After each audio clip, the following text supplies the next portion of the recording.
தென்னாடுடைய சிவனே போற்றி, எந்நாட்டவர்க்கும் இறைவா போற்றி, காவாய் கனக திரளே போற்றி, கைலை மலையானே போற்றி போற்றி. அப்படியா? Okay okay. திருவாசகம் விளக்கவுரை ஆரம்பம். சார் 113 தானே? ஓகே. காதலன் என் காதலனாகி கழுநீர் மாலை ஏருடைத்தாக எழில்பெற துணி அளித்தும் அரியோடு பிரம்மர்க்கு அளவறியாதவன் பரிமாவின் மிசை பயின்ற வண்ணமும் மீண்டு வார வழியருள் புரிபவன் பாண்டி நாடே பழம்பதியாகவும் பக்திசை அடியரை பரம்பர துய்ப்பவன் உத்தர கோச மங்கையூராகவும் ஆதிமூர்த்திகட்டருள் புரிந்தருளிய தேவ தேவன் திருப்பெயராகவும் இருள் கடுந்தருளிய இன்ப ஊர்தி அருளிய பெருமை அருள்மலையாகவும் எப்பெருந்தன்மையும் எவ்வவர் திறமும் அப்பரிசதனால் ஆண்டு கொண்டருளி நாயினேனை நலமலி தில்லையுள் கோல மாதரு பொதுவினில் வருகையென ஏழை என்னை ஈங்கொழி தருளி அன்றுடன் சென்ற அருள் பெரும் அடியவர் ஒன்ற ஒன்ற உடன் கலந்தருளியும் எய்த வந்திலார் எதிரில் பாயவும் காலதுவாகி பயக்கும் எய்தியும் பூதல மதனில் புரண்டு விழ்ந்தலறியும் கால்விசை தோடி கடல் புக மண்டி நாத நாத என்றழுதரற்றி பாதம் எய்தினர் பாதம் எய்தவும் பதஞ்சலி கருளிய பரம நாடக என்று இதஞ்சலி பெய்து நின்றேங்கினர் ஏங்கவும் எழில் பெரும் இமயத்து இயல்புடை அம்பொன் பொலிதரு புலியூர் பொதுவினில் நடம் நவில் கணிதரு செவ்வாய் உமையோடு காளிக்கு அருளிய திருமுக தழகுரு சிறுநகை இறைவன் ஈண்டிய அடியவரோடும் பொலிதரு புலியூர் புக்கினிதருளினன் ஒளிதரு கையிலை உலகிழவோனே. திருச்சிற்றம்பலம். தில்லையம்பலம்.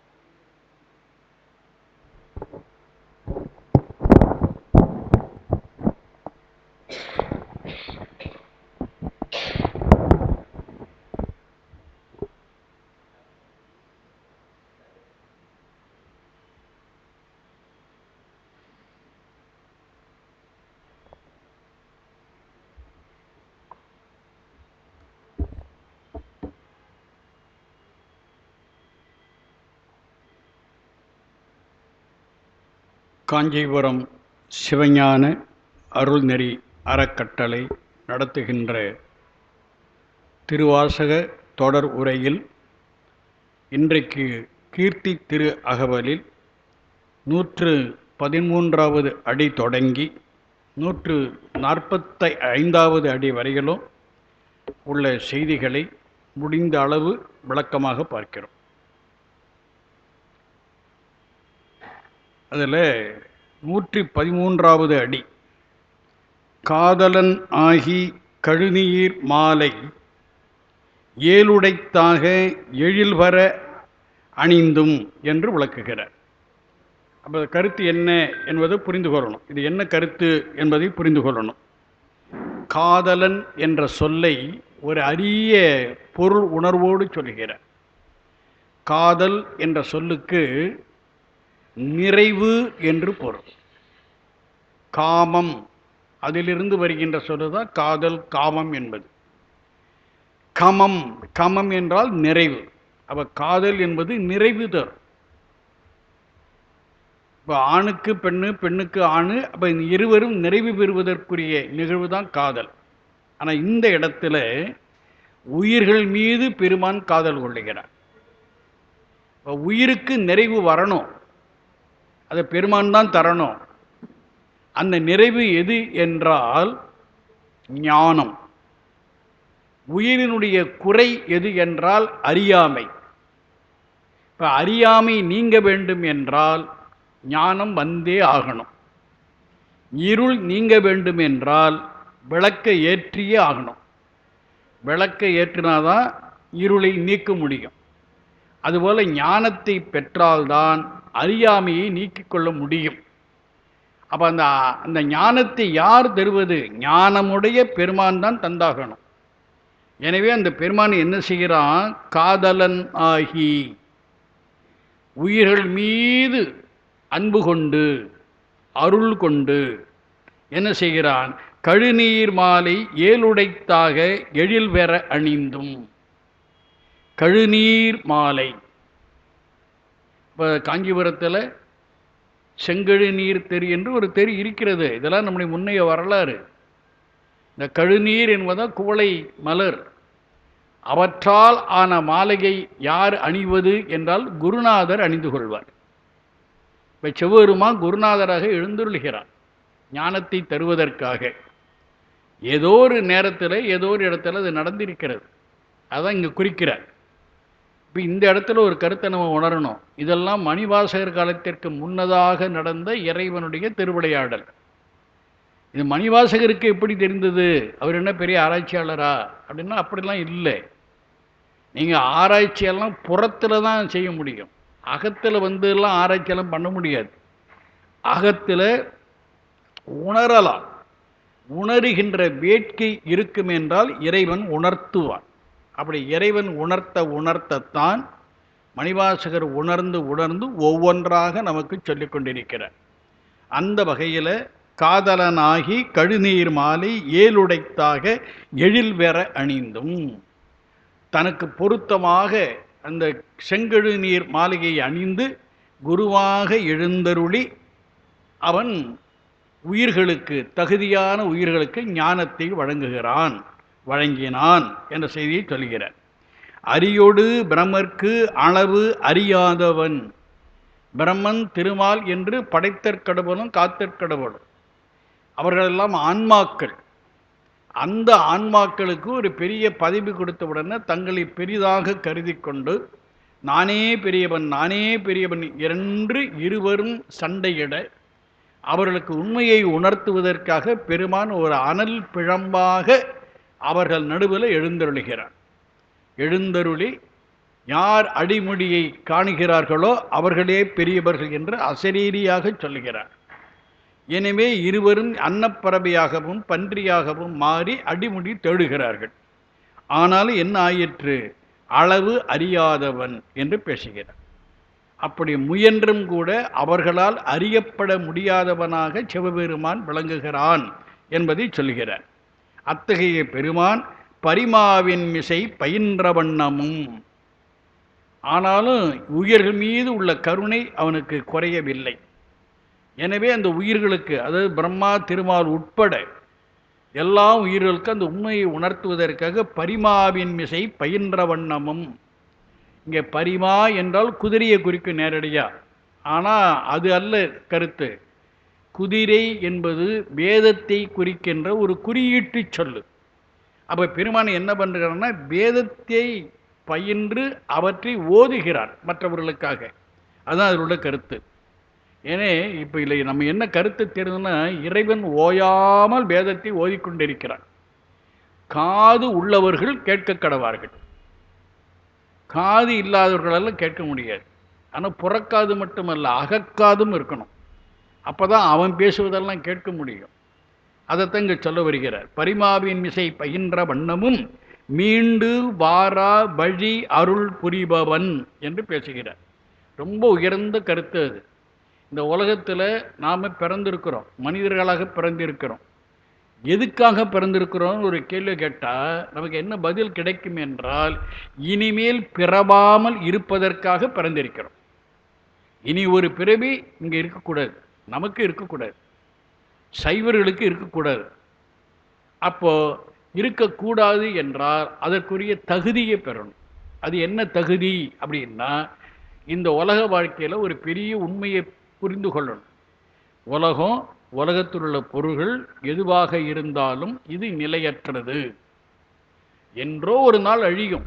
நாம் பயன்படுத்துகின்ற உருவாக்குகின்ற எந்த பொருளாக இருந்தாலும் ஒரு நாள் முற்றிலுமாக அழிந்துபடும். நாம் வாழ்கின்ற உலகம் என்றோ ஒரு நாள் முற்றிலுமாக அழிந்து போடும். இப்போ அழியாதவன் யார் என்ற சிவபெருமான் ஒருத்தன்தான். இந்த உண்மையை புரிந்து கொண்டால் இப்போ சிவபெருமான் மீது நமக்கு இயல்பாகவே அன்பு பெருகும். இந்த அன்பு பெருக பெருக பெருகத்தான் உள்ளே இருக்கக்கூடிய உயிரின் இச்சையால் இறைவனை இச்சிக்க முடியும். அப்படி இச்சிக்கின்றவர்களுக்கு தான் பெருமான் என்ன செய்கிறான் என்றால் பரமுத்தி என்ற ஒன்றை வழங்குவான். முத்தினா என்ன பொருள் அப்படின்னு தெரிந்து கொள்ளணும். முத்தி, முத்தம், முத்து, அந்த சொற்களிலிருந்து வந்த சொல்லுதான் முத்தி. இப்போ முத்தம் இன்பமா இருக்குமா இருக்காதா? எல்லாருக்கும் தெரியும், ஒரு அனுபவம் உண்டு இல்லையா? முத்தம் கொடுக்கின்ற போது இன்பமாக இருக்கிறது. முத்து எப்படி இருக்கிறது? வெள்ளவெளேர்னு இருக்கும். அதோடு மட்டும் இல்லை, கையில் எடுத்து பார்த்தானா குளிர்ச்சியாக இருக்கும். ஏன்னா கடலில் தான் முத்து விளைகிறது. அப்போ முத்திப்பேறு என்றால் என்ன என்பதை புரிந்து கொள்ளணும். அது அழிவில்லாத இன்பமாக இருக்கும் முத்திப்பேறு என்பது. அது மட்டுமல்ல, அது திருவருளால் நிறைந்திருக்கும். திருவருள் என்பது வெண்மை.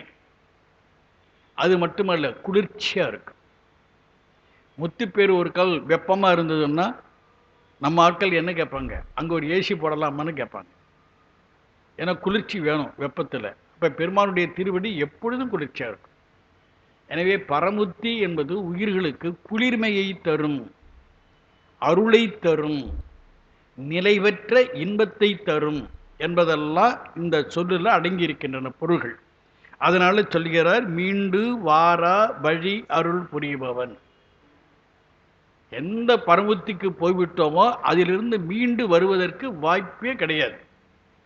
ஆனால் பரமுத்திக்கு கீழே சில முத்திகள் இருக்கின்றன. அபரமுத்தி, பதமுத்தி, ஜீவன் முத்தி என்று 3 முத்திகள் இருக்கின்றன. அந்த பதமுத்திக்கு போனவர்கள் வருவதற்கு வாய்ப்பு உண்டு. இந்த உலகத்துக்கு மீண்டும் வருவதற்கு வாய்ப்பு உண்டு. எடுத்துக்காட்டாக ஞானசம்பந்த பெருந்தகை அப்படித்தான் வந்தார். ஞானசம்பந்த பெருந்தகை சம்பந்தராக அவதாரம் செய்வதற்கு முன்னதாக மதுரையில் பிறந்திருக்கிறார். இதெல்லாம் யூகத்தினால நம்ம பெறுகின்ற கருத்துகள். வரலாற்று சான்று கேட்டால் அதெல்லாம் சொல்ல முடியாது. எனது புறத்து நிகழ்வு அல்ல, அகத்து நிகழ்வு. அதனால் மதுரையில் பிறந்த நம்முடைய ஞானசம்பந்த பெருந்தகை அதற்கு பிறகு கைலைக்கு போய் விடுகிறார். பதமுத்தி அடைந்து விடுகிறார். ஆனால் கைலையில் இருந்து மதுரையை பார்க்கிறார். மதுரையை பார்த்தா அவர் வாழ்ந்த காலத்தில் சைவம் தழைத்திருந்தது. இப்போ அவர் கையிலையில் இருக்கக்கூடாது பார்த்தா சமணம் தழைத்திருக்கிறது. சமணம் தழைத்தல் கூட சொல்ல, சமணம் ஆதிக்கத்தில் இருக்கிறது. சைவர்கள் குன்றி இருக்கிறார்கள். தமிழ் சரியாக பேசப்படவில்லை. எனவே ஞானசம்பந்தர் என்ன பண்ணுகிறார்? இந்த நிலையை பார்த்து வருந்துகிறார். 2 சொட்டு கண்ணீர் வடிக்கிறார். கைலை பெருமான் பார்க்கிறார். எப்போ நீ இறக்கப்பட்டாயோ நீதான் அங்கே சென்று அந்த நிலையை மாற்ற வேண்டும் என்று சொல்லி கீழே இறக்க விட்டுட்டான். இதிலிருந்து நம்ம என்ன தெரிந்து கொள்கின்றோம் என்றால், பதமுத்தியை அடைந்தவர்கள் மீண்டும் உலகத்திலே வந்து பிறப்பதற்கு வாய்ப்பு இருக்கிறது. ஆனால் பரமுத்தியை அடைந்த ஆன்மா ஒரு காலம் உலகத்திற்கு திரும்ப வராது. அதைத்தான் இங்கே சொல்லுகிறார், மீண்டு வாரா வழி அருள் புரிபவன். பரமுத்தியை அடைந்த பின்னாலே மறுபடியும் இந்த உலகத்தில் வந்து பிறப்பதற்கு முடியாத வகையில் பெருமான் என்ன பண்ணுகிறான்? அருள் புரிகிறான் என்று பேசுகிறார். அதுதான் பரமுத்தி. அப்புறம் பாண்டி நாடே பழம்பதியாகவும். ஒரு அரசனுக்கு தசாங்கம் என்ற 10 அமைப்புகள் இருக்கணும். அதில் ஊர் என்பது ஒன்று. பழம்பதியாகவும். இப்போ சிவபெருமானை ஒரு அரசனாக கருதினால் அவனுக்கு தசாங்கம் இருக்கணும். அந்த தசாங்கத்தில் ஒவ்வொன்றா சொல்லுகிறார். பாண்டி நாடு தான் அவனுக்கு நாடு என்று சொல்லுகிறார். அதை அடுத்து பத்திசை அடியரை பரத்து உய்ப்பவன் என்று பேசுகிறார். இது ஒரு அருமையான கருத்து. அது பத்திசை அடியரை, சிவபெருமானுக்கு அடியவராக ஆகணும், சிவபெருமானை பக்தி செய்யணும். அப்படி செய்தால் அவர்களை பெருமான் பரத்து உய்ப்பான், அதாவது பரமுத்தி தருவான் என்பது கருத்து. அப்போ இதில் என்ன கருத்து உள்ள இருக்கிறதுன்னா, ரொம்ப நுட்பமான கருத்து இருக்கிறது. இறைவனை பத்தி செய்யணும். பத்தி செய்கிறதுனா எப்படி அப்படின்னு ஒரு வினாவை எழுப்புனா நமக்கு கருத்து வழங்கும். பத்தி என்பது அதனுடைய உண்மையான வடிவம் பத்தி அல்ல, பற்றி. பற்று பற்றி. இப்போ நம்ம வீட்டில் கிராமங்களில் அந்த கால சோற்றுப்பானை, பேச்சு வழக்கில் எப்படி பேசுவாங்க, சோத்துப்பானை. அப்போ இத்தா மாறிடும். அதுபோல் பற்று, இறைவனை பற்றுதல், அதுதான் பற்றி. அந்த பற்றி தான் காலப்போக்கில் எளிய மக்களுடைய வாழ்க்கையில் புகுந்து பத்தி என்று ஆகிவிட்டது. அப்போ பத்தி என்ற சொல்லுக்கு என்ன பொருள்? பற்றுதல் என்று பொருள். சிவபெருமானை தவிர வேறு எதையும் பற்றாது சிவபெருமான் ஒருவனையே பற்றி கொண்டிருப்பதற்கு பத்தின்னு பேர். அந்த மாதிரி யார் பத்தி செய்கிறார்களோ அவர்களை பெருமான் என்ன செய்கிறான்? பரம்பரத்து உய்ப்பான். உய்த்தல் என்ற செலுத்துதல் அர்த்தம். பரமுத்திக்கு செலுத்தி விடுவான், அனுப்பி விடுவான் என்பது கருத்து. அத்தகைய பெருமானுக்கு உத்தர கோச மங்கை ஊராகவும், உத்தர கோச மங்கை என்று அந்த ஊரினுடைய பெயர் அமைந்திருக்கிறது. அது மிக உயர்ந்த கருத்தினை உடையது. கோஷம், உத்தர கோஷம், மேலான கோஷம் என்று பொருள். அப்போ எது நம்முடைய உடம்புல பார்த்தீங்கன்னா நம்ம கோஷங்கள்னு சொல்லுவாங்க. நம்முடைய உடம்பு என்பது உள்ளபடியே ஒரே உடம்பு அல்ல, உள்ளுக்குள்ளாக ஒரு 7 உடம்புகள் இருக்கின்றன. அந்த உடம்புகளெல்லாம் கோஷம், பிராணமய கோஷம், அன்னமய கோஷம் அப்படிலாம் சொல்லுவாங்க. அந்த வகையில் தான் இங்கே சொல்லுகிறார். மேலான கோஷமாக இருக்கக்கூடிய ஊர் தான் உத்தர கோஷம். அங்கே தான் இறைவி ஆட்சி செய்கிறாள். உத்தர கோஷ மங்கையாக ஆட்சி செய்கிறாள். எனவே உத்தர கோஷ மங்கை தான் சிவபெருமான் என்ற அரசனுக்குரிய ஊராக அமைந்திருக்கிறது என்று விளக்குகிறார். அதை அடுத்து ஆதி மூர்த்திகட்கு அருள் புரிந்து அருளிய தேவதேவன் திருப்பெயராகவும் என்று விளக்குகிறார். ஆதிமூர்த்தி என்ற ஒரு சொல்லை சொல்கிறார். ஆதி என்ற சொல்லுக்கு தோற்றம் என்று பொருள். மூர்த்தி என்றால் வடிவத்தை உடையவன் என்று பொருள். இப்போ ஆதிமூர்த்தி என்று யாரை குறிப்பிடுகிறார் என்றால், நம்ம வழக்கத்தில் மும்மூர்த்திகளை மட்டுமல்ல, பிரம்மா, திருமால், உருத்திரன் என்ற மும்மூர்த்திகளை மட்டுமல்ல, மும்மூர்த்திகளுக்கும் முன்னதாக சில மூர்த்திகள் இருக்கிறார்கள், இன்றைக்கு இருந்து கொண்டிருக்கிறார்கள். யார் என்று சொன்னால் அனந்தேஸ்வரர் என்று ஒருவர். அவர்தான் நம்முடைய வித்யா தத்துவங்களை எல்லாம் படைக்கிறார் இறைவன் ஆணைப்படி. அது பேர் ஸ்ரீகண்டருத்திரர் என்று இவர் தான் கையிலை இறைவன். அவர் என்ன பண்ணுறாரு அப்படின்னா ஆன்ம தத்துவங்களை படைக்கிறார். இப்போ படைச்சா மட்டும் போதாது, உயிர்கள் பயன்படுத்திய பின்னால் அவற்றையெல்லாம் அழிச்சிடணும். அதுக்கு ஒருத்தர் இருக்கார், குணருத்திரர்னு பேர். அப்போது அனந்தேஸ்வரர், ஸ்ரீகண்டர், குணருத்திரர் இவர்களும் இவர்களோடு சேர்ந்த பிரம்மா, திருமாலு, உருத்திரர் இவை எல்லாரும் தான் ஆதிமூர்த்திகள். இந்த ஆதி மூர்த்திகளுக்கு அருள் புரிந்தருளிய தேவதேவன்கிறார். இந்த ஆதி மூர்த்திகள்லாம் என்ன பண்ணுறாங்க? அவரவர்களுக்குரிய தொழிலை செய்கிறார்கள். படைத்தல், காத்தல், இல்லையா, அழித்தல் முதலிய தொழில்களை செய்கிறார்கள். அப்படி அவர்கள் செய்ய வேண்டும் என்றால் அவர்களுக்கு அந்த தொழிலை செய்வதற்குரிய நுட்பம் தெரியணும். நுட்பம் தெரிவது மட்டுமல்ல, அவர்கள் அதை செய்வதற்குரிய ஆற்றலை பெறணும். அவற்றையெல்லாம் பெருமான் அருளுகிறான் என்று பேசுகிறார். ஆதி மூர்த்திகட்கு அருள் புரிந்தருளிய தேவதேவன். எனவே சிவபெருமானை எப்படி நம்ம புரிந்து கொள்ளும்? தேவதேவன எத்தனையோ தேவர்கள், அந்த தேவர்களுக்கெல்லாம் தேவனாக விளங்குபவன் நம்முடைய சிவபெருமான் என்று சொல்கிறார். அந்த தேவதேவன் மகாதேவன் என்பதே பெயராகவும் திருப்பெயராகவும் என்று பேசுகிறார். அரசனுக்கு ஒரு பெயர் உண்டு, தசாங்கத்தில் அது ஒன்று. அதுபோல் சிவபெருமான் என்ற உயிர்களின் அரசனுக்கு இந்த தேவதேவன் அல்லது மகாதேவன் என்பதுதான் நம்முடைய பெயராக விளங்குகிறதுங்கிறார். அடுத்து இருள் கடிந்து அருளிய இன்ப ஊர்தி அருளிய பெருமை அருள் மலையாகவும் என்று பேசுகிறார். இருள் கடிந்து அருளிய இன்ப ஊர்தி அருளிய பெருமை. பெருமானுக்கு தான் இந்த பிரிவு உண்டு, வேறு எந்த தெய்வத்திற்கும் கிடையாது. ஏனெனில் சிவபெருமானே இயல்பான அந்த ஞானத்தை உடைய பெருமான். ஞானம் என்று ஒன்று இல்லாமல் ஐந்தொழில் ஆற்ற இயலாது. அப்போ ஞானம்னா என்னன்னு புரிந்து கொள்ளணும். அது ஒரு அருமையான தமிழ்ச்சொல். இந்த தமிழ்ச்சொல்ல உள்ள சிறப்பு என்னன்னு கேட்டிங்கன்னா, சொல்ல பிரித்து பிரித்து நம்ம கொஞ்சம் எண்ணி பார்த்தோன்னா அது பொருளெல்லாம் விளங்கிடும். ஞான் குட்டல் அம் ஞானம் என்று வரும். அப்போ ஞான் என்றால் என்ன, அம் என்றால் என்ன என்று விளங்கிக் கொள்ளணும். ஞான் என்பதுதான் நான். நான் என்பது இலக்கணத்தில் தன்மை, ஆங்கிலத்தில் சொன்னால் ஃபர்ஸ்ட் பர்சன். இப்போ பெருமான் எங்கே இருக்கிறான்? பரத்தில் இருக்கிறான். பரத்தில் இருக்கிற பெருமான் தன்மை. இப்போ அவனுக்கு முன்னால் பரவல்ல யார் இருக்கிறார்களோ உயிர்கள் இருக்கின்றன. அப்போ உயிர்களெல்லாம் இறைவனுக்கு முன்னிலை, செகண்ட் பர்சன். இப்போ இந்த உயிர்கள் படாத பாடுபடுது ஆணவத்தை பற்றியதனால. இப்போ ஆணவம் என்பது அவனுக்கு படற்கை, தேர்ட் பர்சன். ஆணவம் மட்டுமல்ல, உலகமும் கூட, மாயையாலான உலகம் கூட இறைவனுக்கு படற்கை. இப்போ பெருமானுக்கு என்ன சிறப்புன்னு கேட்டால், அவன் தன்னை பற்றியும் தன்னுடைய உள்ளும் புறமுமாக இருக்கக்கூடிய அத்தனை செய்திகளையும் அவன் இயல்பாகவே அறிந்து வைத்திருப்பவன். தன்னை அறிபவன் தான் ஞானி. ஒரு வழக்கத்தில் சொல்லுவாங்க, இந்த கணக்கன்னு சொல்லுவாங்க பழைய காலத்தில், கணக்கன் பிறர் கணக்கு அறிவான், தன் கணக்கு அறியான். இந்த ஜோதிடர்களும் அப்படித்தான், எல்லாருக்கும் ஜோசியம் சொல்லுவாங்க, தங்களுடைய வீட்டுக்கு ஜோசியம் சொல்ல முடியாது அவர்களால்.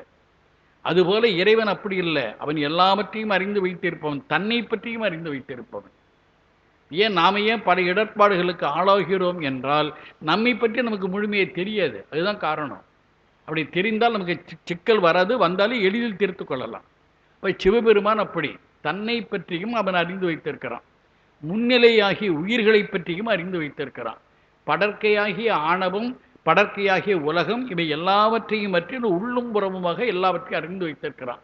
இந்த அறிந்து வைத்திருக்கிறான் என்ற கருத்தை தருவதா என்ற விகுதி. என்ன செய்யணும்னா எப்போதுமே விரிவு விளக்கத்தை தரும். நம்ம சோறு சாப்பிட்ற தட்டு இருக்குது இல்லை, அதுக்கு தட்டு என்று தான் பெயர். அதே கல்யாண வீட்டில் வரிசை வைக்கிறாங்கல்ல, அதுக்கு என்ன பேர்? தட்டம். நம்ம வீட்டில் ஏற்றினால் அது விளக்கு, கடற்கரையில் ஏற்றினா அது கலங்கரை விளக்கம். அப்போ என்ற விகுதி, அந்த பின்னொட்டு இருக்கிறதே, அது பொருளின் விரிவை உணர்த்தும். அதனால தான் ஞான் என்பது தன்மை என்றால், ஞானம் என்பது முன்னிலையும் படற்கையும் உளப்படுத்திய தன்மை என்று அதற்கு விளக்கம். இவற்றை பற்றியெல்லாம் இறைவன் எப்படி அறிந்து வைத்து இயல்பாகவே அறிந்து வைத்திருக்கிறான். அதனால தான் அவன்தான் இயல்பு ஞானி, அவருடைய இயல்பு ஞானம் என்று இதைத்தான் சொல்கிறோம். அத்தகைய ஞானத்தை உடைய பெருமான் தான் என்ன பண்ண முடியும்? இருளை கடிய முடியும். இருள் என்பது ஆணவம் என்பதை மறந்துவிடக்கூடாது.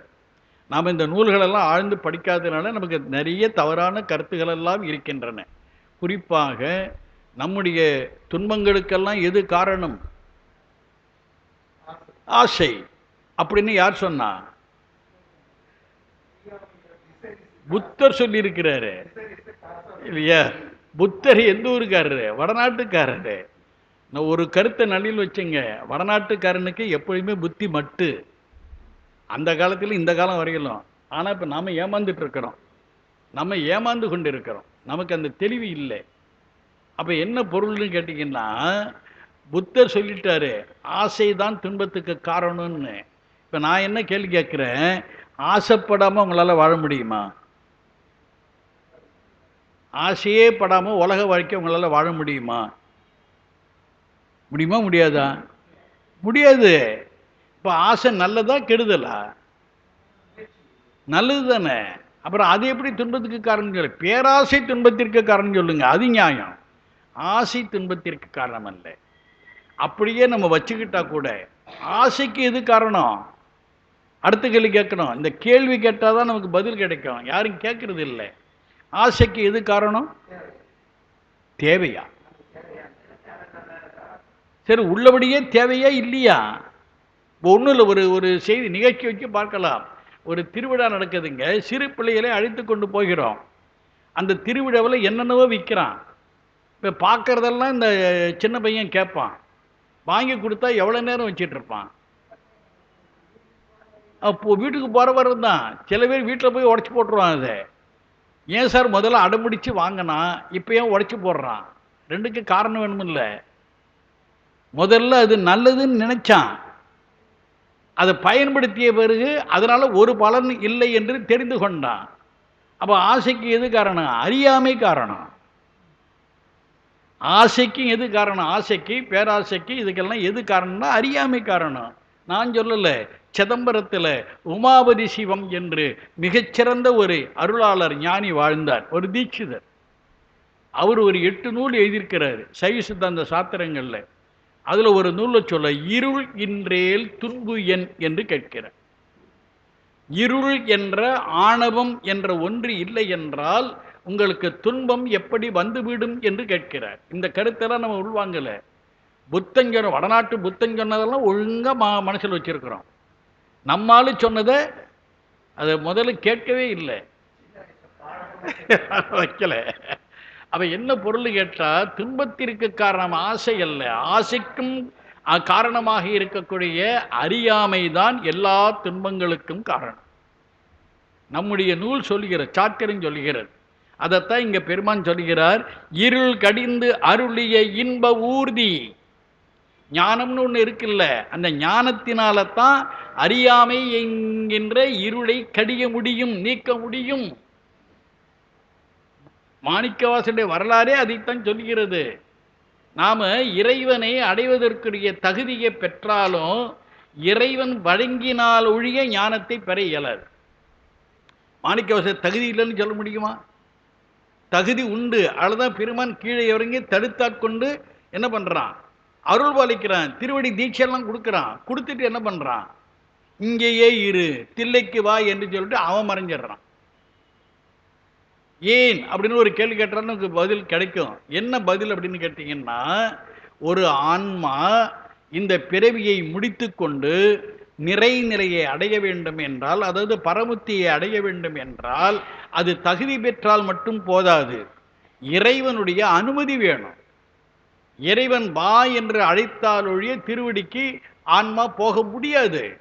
ஒரு கருத்து சொல்றேன். என்ன கருத்துன்னா, நம்முடைய சேரமான் பெருமாள் நாயனார் அவர் என்ன பண்ணாரு, யானை மேலே ஏறி கையிலுக்கு போயிட்டாரு. யானையை அனுப்புனது யாரு? சிவருமான் தான் அனுப்புறான். கையிலை இறைவன் தான் யானையை அனுப்புறான். கையில் யானை மேலே ஏறி போயிட்டாரு. சுந்தரமூர்த்தி சுவாமிகளோட நெருக்கமாக இருந்தவர் யாரு? சேரமான் பெருமாள் நாயனார். அப்போ யானை மேலே ஏறி போகின்ற பொழுது சேரமான் பெருமாளை நினைக்கிறார், அவ்வளவுதான், வேற ஒன்றும் சொல்லு. அந்த நினைப்பு இவரை தாக்கியது. உடனே சேரமான் என்ன பண்ணாரு, அரண்மனையிலிருந்து வெளியில் வந்து குதிரை மேலே ஏறி 5 எழுத்த குதிரை காதில் ஓதி அபாட்டுக்கு விண்ணில் போய் அவன் முன்னால் போயிட்டார். இந்த யானையை 3 முறை வலமாக வந்து யானைக்கு முன்னால் போய் நிற்கிறார், வணங்குகிறார். இது நாம் அறிந்த வரலாறு. இப்போ கையிலுக்கு போயாச்சு, 2 பேரும் கையிலுக்கு போயிட்டாங்க. சுந்தரமூர்த்தி சுவாமிகள் உள்ள போயிட்டார், கையில இறைவனோடு பேசிக்கிட்டு இருக்கிறார். ஏன்னா 2 பேரும் தமிழில் தான் பேசுறாங்க, மறந்துடக்கூடாது. இறைவனும் தமிழில் தான் பேசுறான், கையில இல்லை. கொஞ்ச நேரம் பேசி முடிய சுந்தர சொல்றாரு, என் கூட சேரமான் வந்தான், வெளியில நிற்கிறான், உள்ள வர்றதுக்கு கொஞ்சம் அனுமதிக்கணுங்கிறார். அப்படியா, சரி வர சொல்லுங்கிறார். இப்போ சேரமானும் உள்ள வந்துட்டார். உள்ள வந்த உடனே பெருமானை வணங்குகிறார். பெருமான் கேட்குறான், உன்னை யாரும் வர சொன்னான்னு கேட்குறான். சேரமான அழகான பதிலை கொடுக்கிறார். நானா வரல, நீங்களும் என்னை அழைக்கலை, பாணி நீங்களும் அழைக்கலை, நானாவும் வரல. நான் எப்படி வந்தேன்னு சொன்னா, நான் சுந்தரரை பற்றி கொண்டேன், சுந்தரரை சார்ந்து இருக்கிறேன். அப்ப சுந்தரர் எங்க போனாலும் நானும் வந்துடுவேன். இதுதான் சைவம் சொல்லுகின்ற அருமையான சார்பியல் கோட்பாடு. விஞ்ஞானத்தில் சார்பியல் தேரின்னு ஒன்று இருக்குது, அது என்னன்னு எனக்கு தெரியாது. ஆனால் சைவத்தில் உள்ள சார்பியல் கோட்பாடு இதுதான். நீங்கள் ஒரு நல்ல அருளாளரை பற்றி கொண்டால் அருளாளர் போகிற இடத்துக்கெல்லாம் நீங்களும் போக முடியும். இப்படி தான் நான் கையிலைக்கு வந்தேங்கிறாரு. அப்போ கருத்து என்னன்னு கேட்டால், நாம் என்ன முயற்சி பண்ணினாலும் கையிலைக்கோ பரமத்திக்கோ போயிட முடியாது. நாம் தகுதி பெற்றாலும் அவன் கூப்பிடணும், அவன் வா என்று அழைக்கணும், அனுமதி தரணும், இல்லைன்னா பெற முடியாது, போக முடியாது. அந்த கருத்தில் சொல்லுகிறார், இருள் கடிந்து அருளிய இன்ப ஊர்திங்கிறார். அப்போ துன்பத்துக்கு நேர்மாறானது எது? துன்பத்துக்கு நேர்மாறு இன்பம். அப்போ இன்பம் எப்படி வரும்? ஞானம் இருந்தால் இன்பம் வரும், ஞானம் இல்லைன்னா இன்பம் கிடையாது. அப்போ நம்ம உலகத்தில் வாழ்கின்ற பொழுது வாழ்கின்ற நிலையில் எந்தெந்த பொருள்களோடு தொடர்பு கொண்டு இருக்கிறோமோ அந்தந்த பொருள்களை பற்றிய ஞானம் நமக்கு இருக்கும் என்றால் நமக்கு துன்பம் ஒரு காலம் வராது. அப்போ இறைவன் என்ன சொல்கிறான், அந்த ஞானத்தை கொடுக்குறான், அதனால் அறியாமை நீங்குகிறது, அறியாமை நீங்கியதுனால துன்பமும் நீங்குகிறது. இப்போ ஞானத்தை கொடுத்ததில் இன்பமும் வருகிறது. உயிருக்கு என்ன வேணும்? இன்பம்தான் வேணும். இன்பம்னு ஒன்று உலகத்தில் இல்லைன்னா உயிர் இந்த உலகத்தில் வாழவே வாழாது. ஏன்னா உயிர் என்பது இன்ப நாட்டம் உடையது, மறந்துடக்கூடாது. அதனால இங்கே சொல்லுகிறார், இருள் கடிந்து அருளிய இன்ப ஊர்தி அருளிய பெருமை அருள்மலையாகவும், அவனுடைய திருவருளே மலை என்று பேசுகிறார். ஏன்னா மலை என்பது அளக்க முடியாத பெரியது. அதுபோல பெருமானுடைய திருவருளையும் அளந்தெல்லாம் பார்க்க முடியாது. திருமூலர் அதன்னு சொல்றார், அவனுடைய உயர அகலத்தெல்லாம் அளந்து பார்க்க முடியுமா? முடியாதுங்கிறார். யார் அறிவார் என்று பேசுகிறார். அந்த வகையில் பெருமானுடைய அருள்தான் அவனுக்கு தசாங்கத்தில் மலையாக இருக்கிறது என்று விளக்குகிறார். அதை அடுத்து பார்த்தீங்கன்னா ரொம்ப அருமையான செய்தி. எப்பெரும் தன்மையும் எவ்வொரு திறமும் அப்பரிசு அதனால் என்று பேசுகிறார். ஆண்டு கொண்டருளி, இது ஒரு அருமையான கருத்து. வழக்கத்தில் ஒரு கருத்து சொல்லுகிறார்கள் கிராமப்புறங்களில். அதாவது ஆடுற மாட்டை ஆடி கறக்கணும், பாடுற மாட்டை பாடி கறக்கணும். நீங்கள் நேர்மாறலாம் பண்ணிங்கன்னா பலன் கிடைக்காது. அதுபோல் இறைவன் ஒவ்வொருவரையும் ஆட்கொள்ளுகின்ற போது அவர்களுடைய தன்மைக்கு ஏற்ப ஆட்கொள்கிறார். எல்லாம் பெருமான் கற்றுக் கொடுப்பது. அதை தான் இங்கே சொல்லி, எப்பெரும் தன்மையும் எவ்வொரு திறமும் அப்பரிசு அதனால் ஆண்டு கொண்டருளி. யாராக இருந்தாலும் சரி அடியவர்கள், அவர்கள் என்ன இயல்பில் இருக்கிற என்ன தன்மையில் இருக்கிறார்கள் அதை புரிந்து கொண்டு அதற்கு ஏற்றாறு போல பெருமான் அவர்களை ஆட்கொள்ளுகிறான் என்று பேசுகிறார். எல்லாருக்கும் தெரிந்த செய்தி. சம்பந்தரை எதை கொண்டு ஆட்கொண்டான்? பால் கொடுத்து. அப்பர் சாமிகளை சூளை கொடுத்து. சுந்தரரை ஓலை கொடுத்து. மணிவாசக பெருமான காரை கொடுத்து. இப்படிலாம் சொல்ல நயமாக சொல்கிறாங்கல்ல. இப்போ சம்பந்தர்னா பால், அப்பர் சுவாமிகள்னா சூளை, சுந்தரர்னா ஓலை, மாணிக்கவாசகர்னா கால். இதெல்லாம் நயமாக சொல்லுவது. அப்போ பெருமான் என்ன செய்ய, யார் யாருக்கு எப்படி எப்படியெல்லாம் அருள் பாலிக்கணும் அவனுக்கு தெரியும். அவரவர் தன்மைக்கு ஏற்ப சென்று அவர்களுக்கு அருள் பாலிக்கிறார். அது இங்கே சொல்கிறார். எப்பெரும் தன்மையும் எவ்வொரு திறமும் அப்பரிசு அதனால் ஆண்டு கொண்டருளி நாயினேனை நல மலி தில்லையுள் கோலமார்தரு பொதுவினில் வருகை என ஏல என்னை இங்கு ஒழித்தருளி. அதாவது மணிவாசக பெருமானை இறைவன் திருப்பெருந்துறையில் ஆட்கொண்ட பொழுது சிவகணங்களும் உடனாக வந்தார்கள். வந்த வேலை முடிஞ்சு போச்சு. மணிவாசக பெருமானை ஆட்கொள்ளணும், அடிமையாக ஏற்கணும், ஏற்றாச்சு. வந்த வேலை முடிஞ்சோன்னு பெருமான் கையிலுக்கு செல்கிறான். அதற்கு முன்னதாக மற்றவர்களும் பெருமானோடு சென்று விடுகிறார்கள். ஆனால் மணிவாசகரை அழைத்து கொண்டு போகல பெருமான். ஏன் அப்படின்னு தான் கேள்வி. பெருமான் என்ன சொல்லிட்டு போகிறாங்க? இங்கேயே இரு, தில்லைக்கு வா. இதுதான் பெருமானுடைய கட்டளை. ஏன் என்று ஒரு கேள்வி கேட்டால் தான் நமக்கு மிகப்பெரிய உண்மை வழங்கும். இப்போ இந்த உயிர் இருக்கிறதே, ஆன்மா இருக்கிறதே, இது இன்ப நாட்டம் உடையது. இப்போ இறைவனை போய் நம்ம அணுகணும்னு வச்சுங்க, இறைவனை போய் அடையணும் அப்படின்னு சொன்னால் அப்போ என்ன பண்ணுறது அப்படின்னா, நம்ம ஏற்கனவே பத்தி என்று நம்ம பார்த்துட்டோம். இப்போ பத்தி முறையினால தான் பெருமானை அடைய முடியும். அப்படி அடைகின்ற பொழுது, இந்த இறைவனை அடைகின்ற பொழுது ஒரு பேரின்பம் வாய்க்கும். இந்த உலகத்தில் இதுவரை அனுபவித்து அறியாத ஒரு இன்பத்தை எல்லா அடியாறு பெருமக்களும் இறைவனை சார சார சார அடைவார்கள். அந்த இன்பத்தெல்லாம் நம்மை போன்றவர்களுக்கு விளக்கிவிட இயலாது. மாணிக்கவாசகர் ஓரளவு விளக்குகிறார். அதாவது நம்முடைய உடம்புல என்ன இருக்கிறது என்றால் திசுக்கள் என்று அறிவியல் பேசுகிறது. நம்ம பொதுவாக நாடி நரம்புங்கிறோம். இவற்றெல்லாம் ரத்தம் ஓடுகிறது. அருளாளர்களுக்கு பெருமானை என்ன பண்ணுவான்னா, அவருடைய நாடி நரம்புல ரத்தம் ஓடாது, அவனுடைய திருவருள் ஓடும். அந்த மாதிரி செய்வான். அப்போ அற்புதமான அமுத தாரைகள் ஏற்பு தொலைதரும் ஏற்றினாய் என்று அவரே பாடுறார். அப்போ அவ்வளவு இன்பம் கிடைக்கும். அந்த இன்பங்கிறது என்னன்னு கேட்டிங்கன்னா, அதற்கு சைவ சித்தாந்தத்தில் தத்துவ கோட்பாட்டில் அந்த அனுபவத்திற்கு பெயர் துரிய அதீத அனுபவம் என்று பெயர். இந்த உடம்பு ஒரு அற்புதமான கருவி. இந்த உடம்புல முதுகெலும்பு இருக்கிறது. அந்த முதுகெலும்புல தான் உயிர் பயணம் செய்து கொண்டு இருக்கிறது. தினதோறும் பயணம் செய்யுது. இந்த 2 புருவங்களுக்கு எல்லாம் ஆக்னையில் இருக்கும் உயிர் எப்பொழுது விழிப்பு நிலையில். அந்த விழிப்பு நிலை மாறிச்சுன்னா உயிர் இந்த கழுத்துக்கு வந்துடும். அல்லது இன்னும் ஓய்வு தேவைன்னா நெஞ்சுக்கு போயிடும். இன்னும் ஓய்வு தேவைன்னா தொப்புளுக்கு போயிடும். அதுக்கு மேலேயும் ஓய்வு தேவைன்னா மூலாதாரத்துக்கு போயிடும். ஓய்வெல்லாம் முடிந்த பிறகு மறுபடியும் மேலே ஏறி ஏறி ஏறி ஆக்னையில் வந்து நிற்கும். இதுதான் நம்ம அன்றாட வாழ்க்கை. நமக்கு ஏன் தூக்கம் வருது, நமக்கு ஏன் தூக்கம் கலையுதுன்னா இந்த அடிப்படையில் தான். உயிர் இறங்கி ஏறுதுன்னு அர்த்தம். இப்போ இனிமேல் இந்த உயிரை இறங்கக்கூடாது, ஆக்னையிலேயே இருக்கணும். அதுதான் உயிரினுடைய பயணத்தில் முதல் நிலை. அதை அடைய வேண்டும் என்றால் உயிர் என்ன பண்ணணும்? அதற்குரிய தகுதி பத்தி முறையில் போகணும். அப்படி போனால் உயிர் மேலே போயிடும். அதில் விரிவான செய்திகள் நேரம் அதிகமாக தான் நான் சுருக்கிக்கிறேன்.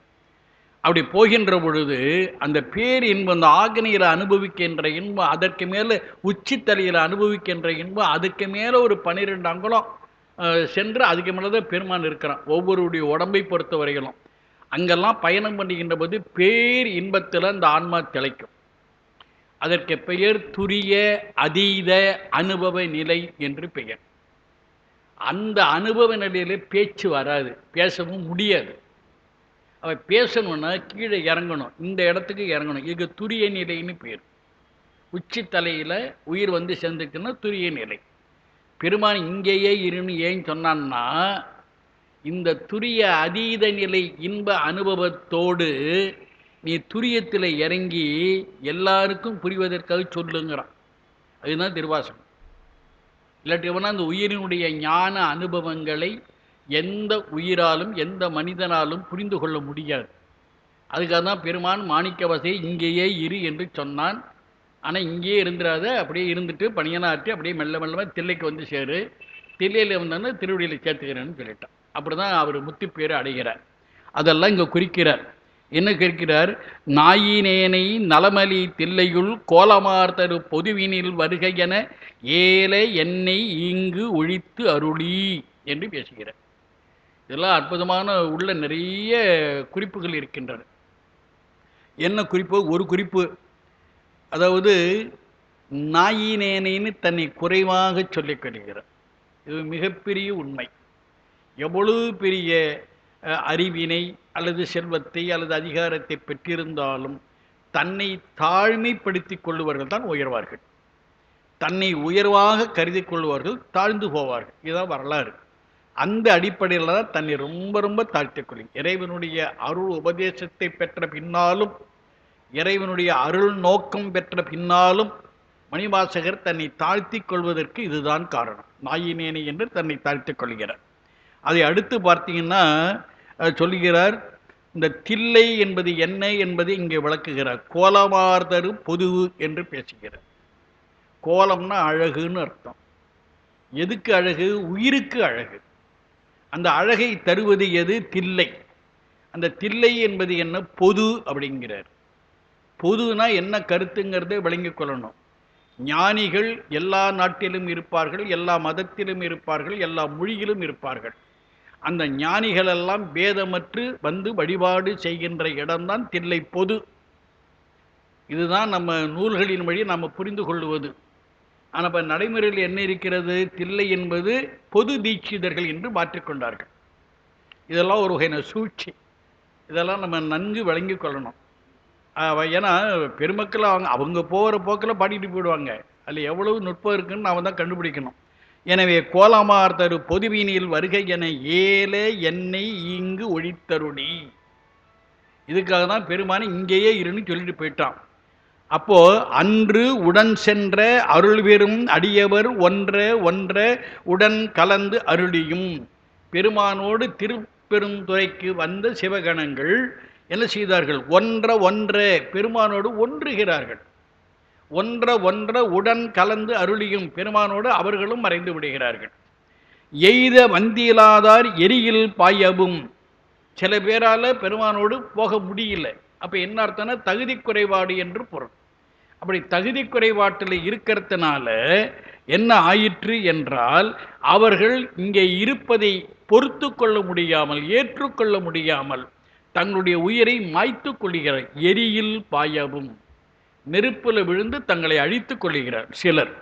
மாலது ஆகி மயக்கம் எய்தியும், சில பேருக்கு இன்னது செய்வது என்று தெரியாமலேயே போய்விடுகிறது ஒரு மயக்க நிலை. அந்த மயக்க நிலையை எய்தியும் பூதளம் அதனில் புரண்டு வீழ்ந்து அலறியும், பூதளம்னா மண்ணு தரையில் விழுந்து புரண்டு அலறி துடிக்கிறார்கள். அப்படி துடித்தும் கால் விசைத்து ஓடி கடல்புக மண்டி, சில பேர் விரைந்து ஓடி தங்களுடைய கால்களினால் ஓடி என்ன செய்கிறார்கள் என்றால் கடல்ல போய் விழுகிறார்கள். அதை சொல்லுகிறார். இப்படி அந்த உடன் வந்தவர்கள் என்னென்னலாம் செய்தார்கள் என்பதை சொல்லுகிறார். அதில் சில பேர் நாத நாத என்று அழுது அரற்றி பாதம் எய்தினர் பாதம் எய்தவும்.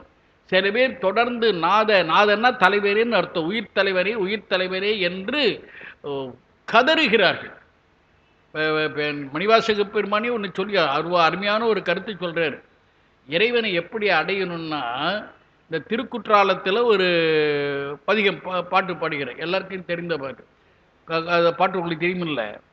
குற்றாலத்து அமர்ந்து உரையும் கூத்தா உன் குறைகழற்கே கற்றாவின் மனம் போல கசிந்துருக வேண்டுவனேங்கிறார். ஊர் வேண்டேன் பேர் வேண்டேன் கற்பனவும் இனி அமையும். என்ன அருமையான கருத்து இதெல்லாம். அப்ப என்ன சொல்றாருன்னா, கற்றாவின் மனம் போல, கன்று ஈன்ற தாய் பசு அது கன்று காணும்னா எப்படி கதறும், அதுபோல பெருமானை நோக்கி உண்மை அடியவர்கள் கதறுவார்கள். அப்படி கதறுனா அவனை அடையலாங்கிறார். கற்றாவின் மனம் போல கசிந்துருக வேண்டுவனேங்கிறார். அப்போ வாய் புலம்பணும், அழணும், மனம் உருகணும், கண்கள் இருந்து கண்ணீர் வழியணும். இதுதான் பெருமானை அடைவதற்குரிய வழி என்று மணிவாசக பெருந்தகை தன்னுடைய அனுபவத்தின் வாயிலாக சொல்லுகிறார். அதைத்தான் இங்கே நாத நாத என்று அழுது அரற்றி பாதம் எய்தினர் பாதம் எய்தவும். சில பேர் பாதம்னா திருவடியை அடைந்து விடுகிறார்கள், சில பேர் அடைந்து விடுகிறார்கள். பதஞ்சலிக்கு அருளிய பரம நாடக என்று இதம் சலிப்பு எய்த நின்று ஏங்கினர் ஏங்கவும். சில பேர் என்ன சொல்றாரு, பதஞ்சலிக்கு அருளினாயே எங்களுக்கு அருளக்கூடாதா என்று விண்ணப்பித்து ஏங்கி நிற்கிறார்கள். ஏனெனில் அவர்களுக்கு அந்த முழு தகுதி இல்லை. எனவே பெருமான் திருவடியில சேர்த்து கொள்ளல.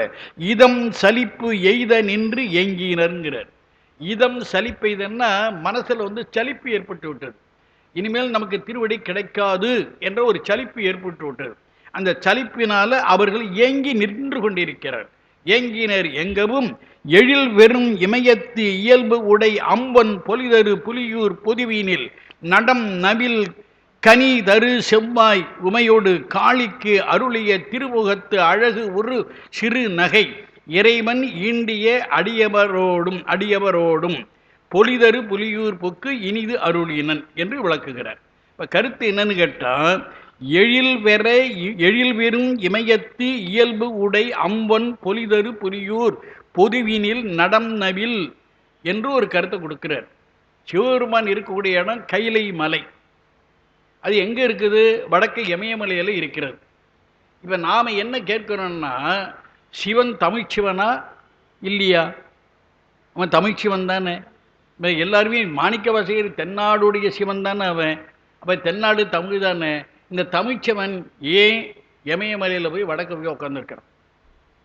இந்த கேள்வியெல்லாம் எழுப்புனா பதில் கிடைக்கும். என்ன வரலாற்று ஆய்வாளர் என்ன சொல்கிறார்கள் என்றால், ஒரு காலத்தில் இன்னைக்கு இருக்கக்கூடிய இமயமலை கடலாக இருந்தது. இன்னைக்கு இந்துமா கடல் ஒன்று சொல்கிறோம்ல, தமிழகத்துக்கு குமரிக்கும் தெற்க, அதெல்லாம் ஒரு காலத்தில் மலையாக இருந்தது. அப்போது இயற்கையாக இந்த கடல் சீற்றம் நடக்கின்ற பொழுது இங்கே இருந்த மலை அங்கே போயிடுச்சு, அங்கே இருந்த கடல் இங்கே வந்துடுச்சு. அது குமரிக்கண்டல் லெமுரிய கண்டல் இப்படியெல்லாம் சொல்லுகிறார்கள். அதனுடைய விளைவு தான் இன்றைக்கு இமயமலையில் கடலில் கிடைக்கக்கூடிய பொருள்லாம் கிடைக்குதுங்கிறாங்க. இதெல்லாம் விஞ்ஞான ஆய்வுகள்.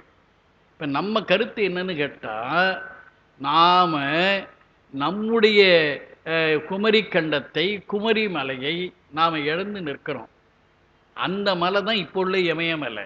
எனவே நமக்கு உரிமை உடையது. அதனால தான் மாணிக்கவாசகர் தெளிவாக சொல்றாரு, தென்னாடுடைய சிவனே போற்றி எந்நாட்டவர்க்கும் இறைவா போற்றிங்கிற. அப்போ சிவபெருமான் நம்ம சிவபெருமான், அந்த கருத்து நமக்கு வரணும். இந்த உலகத்தில் உள்ள மற்ற மொழியினருக்கு இந்த வாய்ப்பு கிடையாது, நமக்கு தான் இந்த வாய்ப்பு உண்டு. ஏன்னா அதில் நிறைய பொருள் இருக்கிறது. என்ன பொருள் கேட்டிங்கன்னா, மையம் மையம் மையம் இதை நன்றாக விளங்கிக் கொள்ளணும். ஏன் மலை மீது பெருமான் இருக்கிற மகேந்திர மலையின் மீது எழுந்தருளிதான் ஆகமத்தை அருளினான் என்று மணிவாசகரை சொல்கிறார். ஏன்னா உலகத்தில் மலை உயர்ந்தது, எப்படி பரம் உயர்ந்ததோ அதுபோல மலையும் உயர்ந்தது. எனவேதான் மலை மீது இருந்து அவன் காட்சி கொடுத்து அருள் பாலிக்கிறான். இது நம்முடைய இது. அது நம்ம மலை, குமரி மலை. அதில் இருந்த பெருமான் தான் இன்னைக்கு வடக்கே இமயமலையில் இருக்கிறான். இதெல்லாம் என்ன காரணம்? இது புவியியல் மாற்றங்கள் காரணம். இதுக்கு என்ன காரணங்கள்லாம் ரொம்ப ஆய்வு செய்து தான் கண்டுபிடிக்கணும். இப்போ நம்ம கருத்து என்னன்னு கேட்டால், கைலை மலை என்பது வடக்கே இருந்தாலும் அது நமக்கு உரிமை உடைய மலை என்பதை நம்ம மறந்துடக்கூடாது. அதைத்தான் இங்கே சொல்லுகிறார். எழில் பெரும் இமயத்து இயல்புடை அம்பன் பொலிதரு புலியூர் பொதுவினில்ங்கிற. இந்த புலியூர்னு சிதம்பரத்துக்கு ஒரு பெயர். அதற்கு என்ன காரணம் சொல்லிங்கன்னா, வியாக்கிரபாதர் என்று ஒருவர், எப்படி பதஞ்சலி என்று ஒருவரோ அதுபோல வியாக்கிரபாதர் என்று ஒருவர். வியாக்கிரம் என்றால் புலி என்று பொருள், வியாக்கிரபாதர் என்றால் புலிக்காலை உடையவர் என்று பொருள். இதுக்கெல்லாம் காரணம் இருக்கிறது. இப்போ பெருமான வழிபாடு பண்ணணும் அப்படின்னு சொன்னால் வைகரையில் எழுந்திருக்கணும். வைகரை என்பது என்ன கணக்குன்னா 4 to 6, காலையில் 4 to 6 வரையில் உள்ள அந்த பொழுதுக்கு வைகரை என்று பெயர். அதுக்கு அருமையான சொல்லு வைகு அறை அப்படின்னு அர்த்தம். வைகுதல்னா இருள் தங்கி இருத்தல், வைகுதல் தங்குதல். நீங்கள் இரவு நேரத்தில் பார்த்தீங்கன்னா இருள் தங்கி இருக்கும், அது அறை. அப்படின்னா அறைனா அறுப்பதுன்னு அர்த்தம். அந்த இருளை அறுப்பது தான் அறை. அது வைகரை என்றால் விடியற்காலம் சூரியன் உதயமாகின்ற நேரம் என்று பொருள். சூரியன் உதயமாக ஆக ஆக இருள் என்ன ஆகும்? நீங்கி கொண்டே இருக்கும். அதனால் அதுக்கு வைகரைன்னு பேர். அந்த வைகரையில் போய் பெருமானை வழிபாடு பண்ண வேண்டும் என்றால் பூக்களை கொய்யணும். ஏன்னா பூக்களால் தான் பெருமானை வழிபாடு பண்ணணும். நம்முடைய பெருமக்கள் சொல்லியிருக்கிறார்கள், இப்போ சிவபெருமானுக்கு வழிபாடு பண்ணால் 2 பொருள் தான் தேவை. ஒரு அடியவர் சொல்லியிருக்கிறார், பூ உண்டு நீர் உண்டு, நீர் உண்டு நான் உண்டு. ஏன் பூஜை பண்ணக்கூடாது? பூஜைக்கு 2 தான், பெருமான் வேணும் நாம வேணும். பெருமானை பூஜை பண்ணணும்னா 2 பொருள், ஒன்று தண்ணி வேணும், இன்னொன்று பூ வேணும். இந்த 2 இருந்தால், மனசு இருந்தால் பூஜை பண்ணிடலாம். வேறு எதுவும் தேவைன்னுலாம் அவசியம் இல்லை. இருந்தால் நல்லது, இல்லை என்றால் அதனால குறையில்லை. ஏன் பூவையும் தண்ணீரையும் பயன்படுத்த வேண்டும் பூஜைக்கு? இப்படிதான் சிந்தித்தனா நமக்கு நிறைய கருத்துகள் கிடைக்கும். ஏனெனில் பூ என்பதுதான் இறைவனுடைய படைப்பில் மிக மிக மிக மென்மையானது. அது எவ்வளவு மென்மையானது என்பதை நம்முடைய முன்னோர்கள் கண்டறிந்தார்கள். அதாவது காலத்தை எல்லாம் கணக்கிடுகிறார்கள். ஊழி, அப்புறம் யூகம், அப்புறம் ஆண்டு, மாதம், வாரம், நாள், மணி, நாழிகை என்றெல்லாம் கணக்கிடுகிறார்கள். அப்படி கணக்கிடுகின்ற பொழுது என்ன சிறப்புன்னா, ஒரு ஒரு நொடி நேரம், அதுதான் காலக்கணக்கிலே மிக மிக மிக சிறிய கணக்கு. ஒரு நொடி நேரம். இப்போ நம்ம அ என்று ஒரு எழுத்து சொல்லணும், எவ்வளவு நேரம் ஆகும் அ சொல்லுவதற்கு? இலக்கணம் சொல்லு, ஒரு நொடியில் அந்த அ சொல்லிடலாங்கிறார். சொல்வதற்கு அவ்வளோதான் நேரம். அதற்கு பெயர் இலக்கணத்தில் மாத்திரைன்னு பேர். அப்போ அ என்ற குரில் எழுத்துக்கு மாத்திரை 1, நெடிலுக்கு 2 அப்படின்லாம் இலக்கணம் சொல்லும். இப்போ ஒரு மாத்திரைன்னா எவ்வளவு அப்படின்னு ஒரு கணக்கு வருது. அதுக்கு இலக்கணம் என்ன சொல்லலாம்? இயல்பாகவே கண் இமைப்பதற்கு எவ்வளவு நேரமாகுமோ, இயல்பாகவே கையை நொடிப்பதற்கு எவ்வளவு நேரமாகுமோ அதுதான் ஒரு மாத்திரை நேரம். எதுக்கு இந்த கருத்தெல்லாம் சொல்கிறேன்னா, பூ எவ்வளவு மென்மையானது என்பதை நம்முடைய முன்னோர்கள் கண்டறிந்தார்கள். 1000 இதழ்களை, பூவினுடைய இதழ்களை ஒன்றின் மேல் ஒன்றாக அடுக்கி 1000 இதழ்களை வச்சுட்டு மேலே ஒரு ஊசியை வச்சு அழுத்தணும்னா அந்த ஊசி முதல் இதழிலிருந்து 1000வது இதழுக்கு வருகின்ற நேரம் ஒரு மாத்திரை நேரம். இப்படியெல்லாம் கண்டறிந்தார்கள். அப்போ கருத்து என்னன்னு கேட்டால், மென்மையானது பூ மட்டும்தான் உலகத்திலேயே. இந்த வன்மையான மனம் மென்மையை அடையலைன்னா திருவடியை அடைய முடியாது. இதுக்காகத்தான் மென்மையான பூக்களை கொண்டு இறைவனை வழிபாடு பண்ணுவது. அப்புறம் நீரும் வேணும். ஆமாம், அதில் ஒரு செய்தி இருக்கிறது. பஞ்சபூதத்தில் நீர் என்பது சக்தியை குறிக்கும், இறைவியை குறிக்கும். ஏன்னா இறைவி கருணைமயமானவள், குளிர்ந்த தன்மை உடையவள், நீர் குளிர்ச்சி. ஆனால் நீர் என்றாலே அது இறைவின்னு அர்த்தம், அருள் என்று பொருள். நீங்கள் மென்மையான பூவை கொண்டு பூசிக்கின்ற பொழுது மனம் மென்மையாகும். அந்த மென்மையாகின்ற நிலையில் இறைவனுடைய அருளை பெற வேண்டும் என்றால் நீரைத்தான் நீங்கள் பயன்படுத்தணும். அதுக்காக தான் நம்முடைய முன்னோர்கள் இதையெல்லாம் உணர்ந்து தான் பூ உண்டு நீர் உண்டு, பெருமானி நீர் உண்டு நான் உண்டு, இனிமேல் பூசைக்கு எந்த தடையும் இல்லை என்று சொன்னார்கள். எனவே அந்த வகையில் நம்ம பூசிக்கின்ற பொழுது தான் என்ன கிடைக்கும்னு கேட்டிங்கன்னா இறைவனுடைய அருள் கிடைக்கும்.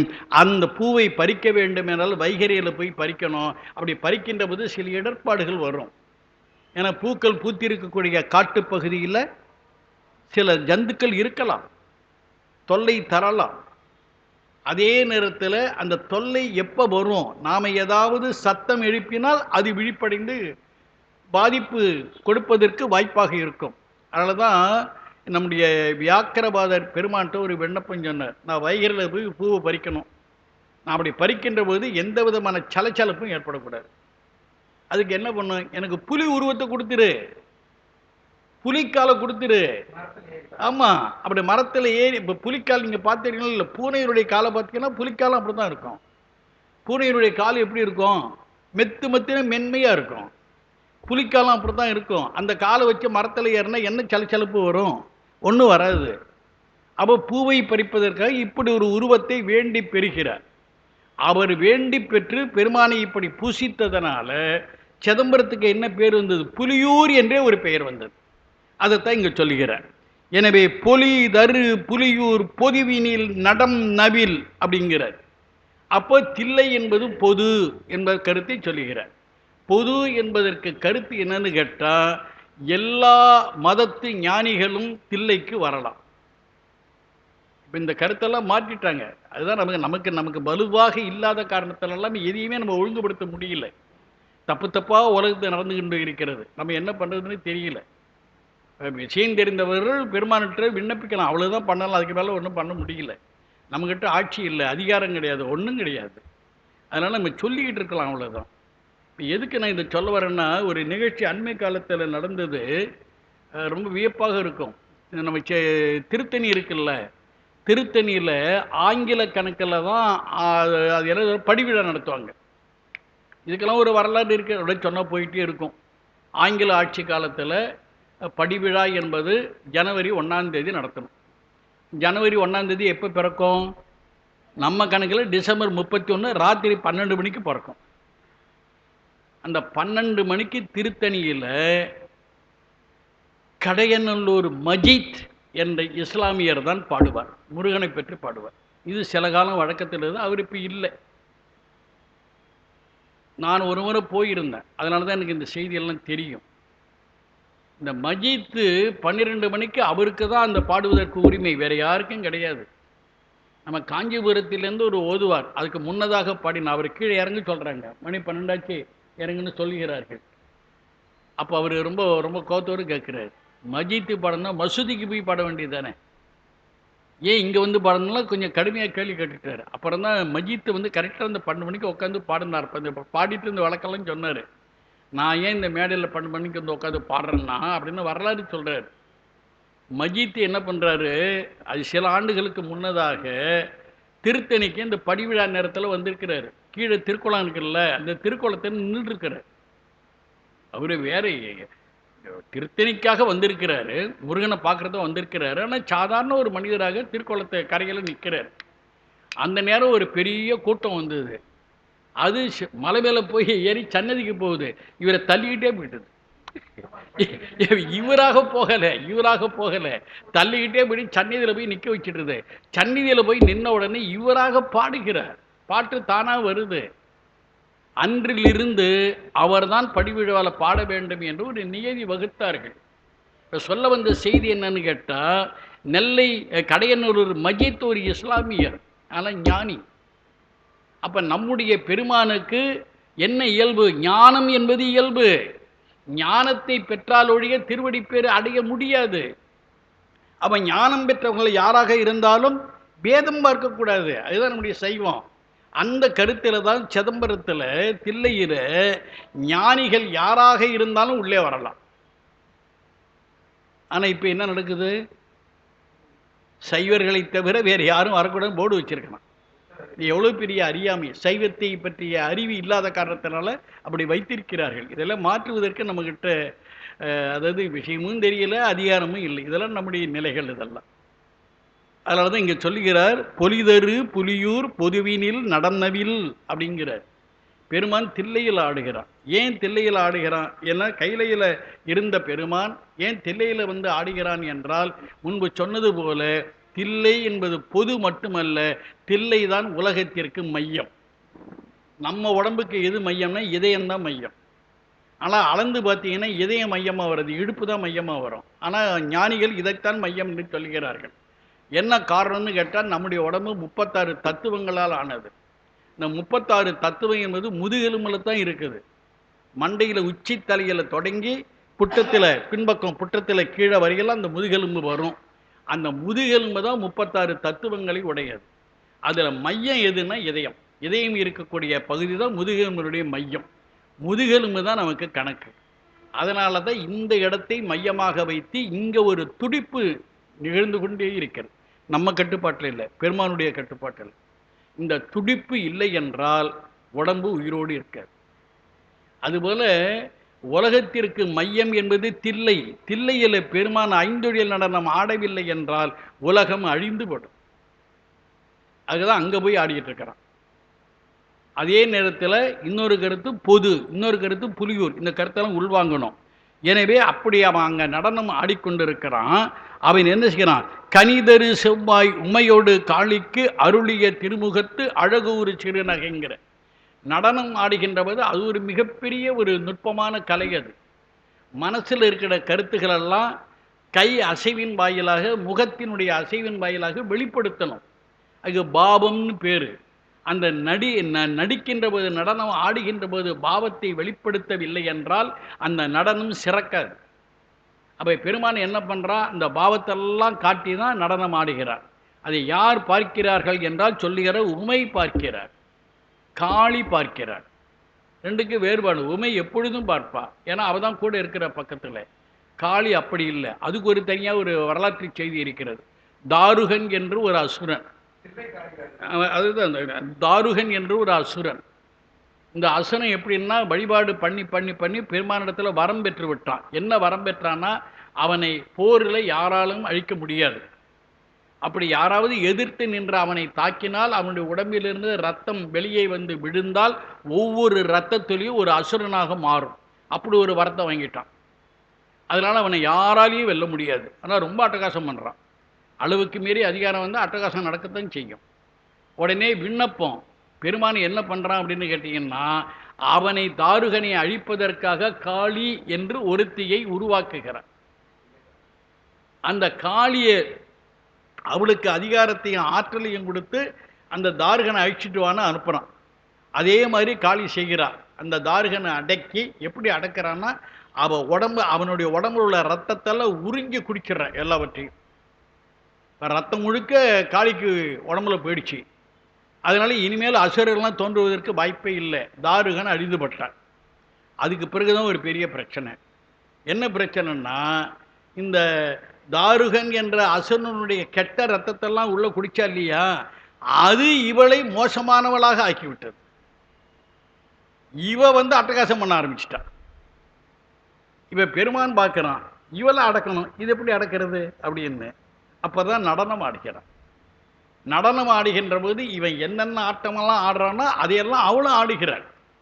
என்னென்ன பாவத்தெல்லாம் காட்டுறவனா அதை அவளும் காட்டுகிறாள். ஏன்னா அவன் உருவாக்கியவள். இவன் பெருமானை என்ன பண்றான்? கடைசியா காலை மேலே தூக்கி ஆடுகிறான். அது ஒரு ஊர்த்துவ தாண்டவம்னு பேர். இப்போ இவன் காலை தூக்கிட்டான், அவளால் காலை தூக்க முடியுமா? பெண்ணு எப்படி காலை தூக்க முடியும்? அது வெட்கம், நாணம். எனவே அந்த நாணத்தினால அடங்கி விடுகிறார். இப்படிதான் காளிய பெருமான் அடக்கிறான். அதுக்கு பிறகு அந்த காளிக்கு ஒரு வரம் கொடுக்கிறான். நீ இனிமே தில்லையில் இருக்காத, தில்லையினுடைய எல்லையில் இருந்து. இன்னைக்கு ஒரு பழமொழி, தில்லைக்காளி எல்லைக்காளி. ஆமா, நீங்க திருவாலங்காட்டில் கூட போய் பாருங்களேன், அங்கேயும் எல்லைக்காளி தான். ஊர் உள்ள கோயில் கிடையாது. இந்த வரலாறெல்லாம் உள்ளடக்கி தான் பேசுகிறார். எனவே கனிதரு செவ்வாய் உமையோடு காளி. கனிதரு செவ்வாய்னா எவ்வளவோ நுட்பங்கள்ல. செவ்வாய்னா சிவந்த வாய், சிவந்த உதடுகள். கனி தரு அப்படின்னா பேச்சு ரொம்ப இனிமையா இருக்குன்னு அர்த்தம். கனிதரு செவ்வாய் உமையோடு காளிக்கு அருளிய திருமுகத்து அழகு ஒரு சிறுநகை இறைவன் ஈண்டிய அடியவளோடும் பொலிதரு புலியூர் புக்கு இனிது அருளினன். யார் என்று கேட்டால் ஒலிதரு கையிலை உயர்கிழவோனே. கையிலை மலையில் இருக்கக்கூடிய சீகண்ட பெருமான் தான் இப்பொழுது சிதம்பரத்தில் தில்லையில் நடனம் ஆடிக்கொண்டிருக்கக்கூடிய பெருமான் என்று பேசுகிறார்.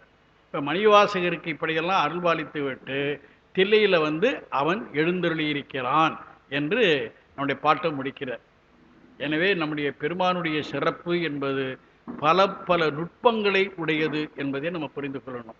எனவே இப்படி மணிவாசகருடைய பாடல்களை எல்லாம் உள்வாங்குகின்ற பொழுது பல பல வாழ்வியல் உண்மைகள் நமக்கு கிடைக்கும். அதுதான் ரொம்ப ரொம்ப முக்கியம். அந்த உண்மைகளை எல்லாம் உள்வாங்கி நம்ம பெருமானை பற்ற தொடங்கிட்டோம்னா நம்முடைய வாழ்க்கையில் குறை என்று ஒன்று நேராது, எந்த குறையும் வராது. ஏன்னா நான் அனுபவிச்சுட்டு இருக்கிறேன், அதனால நான் சொல்ல வரேன். நான் லேசாக தான் பற்றி கொண்டு இருக்கிறேன். நான் ஒன்றும் மணிவாசியை சொல்ல மாதிரி அழுத்தமாலாம் பற்றலை. லேசாக பற்றுவதற்கே பெருமான் இவ்வளோ கொடுக்குறான். அந்த அடியார்களைப் போல பற்ற ஆரம்பித்தோம்னா நம்மையும் அந்த அடியார்கள் போல ஆக்கி நிச்சயமாக பரமத்தை கொடுப்பான் என்பதில் எந்த ஐயமும் கிடையாது. இந்த தெளிவு நமக்கு வரணும், உறுதி வரணும். தெளிவும் உறுதியும் வந்தால் நம்மால் உயர முடியும் என்பதுதான் இதிலிருந்து நாம் தெரிந்து கொள்கின்ற கருத்து. இந்த வாய்ப்புக்கு நன்றி தெரிவித்து நிறைவு செய்கிறேன். சிவாய நம.